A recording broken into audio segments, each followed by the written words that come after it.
closer to your shoulder.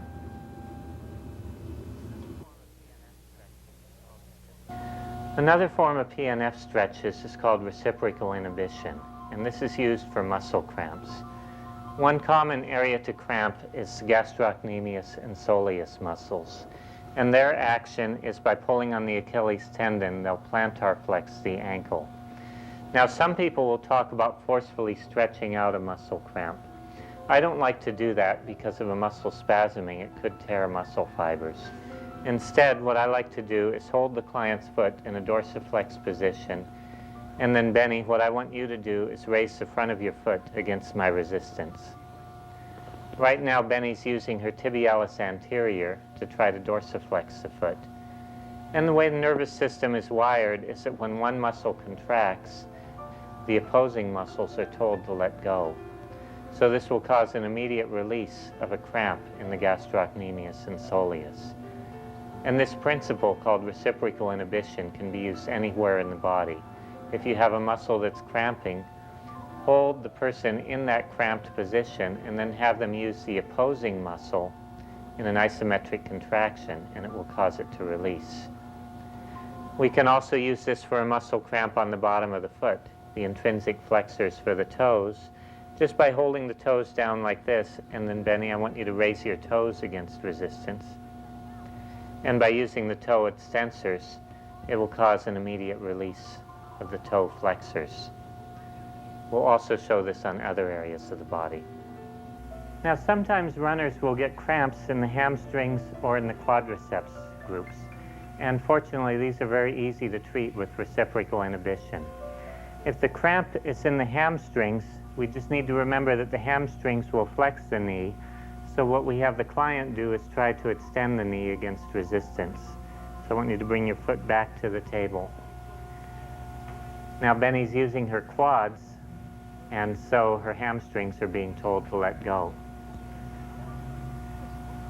Now, let's say that the cramp is happening in her quads.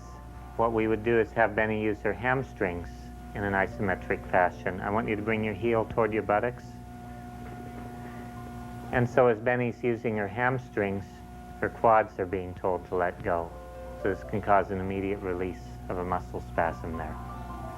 Another area that you can get muscle cramp or spasm is in the low back, in the quadratus lumborum or erector spinae muscles.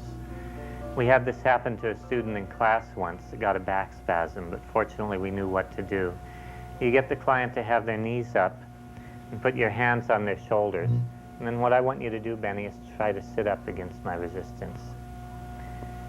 Right now, Benny is using rectus abdominis, primary trunk flexor. And so the trunk extensors, such as the quadratus lumborum and erector spinae muscles, are told to let go. And this can cause an immediate relief of a muscle spasm in the back. You can use this technique on any muscle group in the body. All you need to do is to be able to figure out fast enough what group it is that's spasming, what the opposing muscle is, and how to do an isometric contraction of the opposing muscle. We need to remember that this technique is basically a first aid technique for muscle cramps, that the basic cause is still not being treated. The cause of muscle cramps oftentimes is the lack of certain minerals, particularly calcium, magnesium, and potassium. In most people, it can be a lack of calcium or magnesium, but in athletes, it's often potassium loss. That's because potassium is lost whenever there's a loss of body fluids, such as with excessive sweating, but also with vomiting, diarrhea, and use of certain diuretics. So in marathon races, for instance, you'll often see that they'll have electrolyte drinks like Gatorade available for the runners so that they're able to keep their sodium and potassium levels up. If you see a young child having muscle cramps after they've been sick, it can be a very serious signal of potassium loss. Typically, the skeletal muscles will spasm first, but if it's not treated, it also can affect the heart. That's why there's formulas such as Pedialyte, which is an electrolyte drink for children, are available and should be used whenever you see muscle cramps with kids.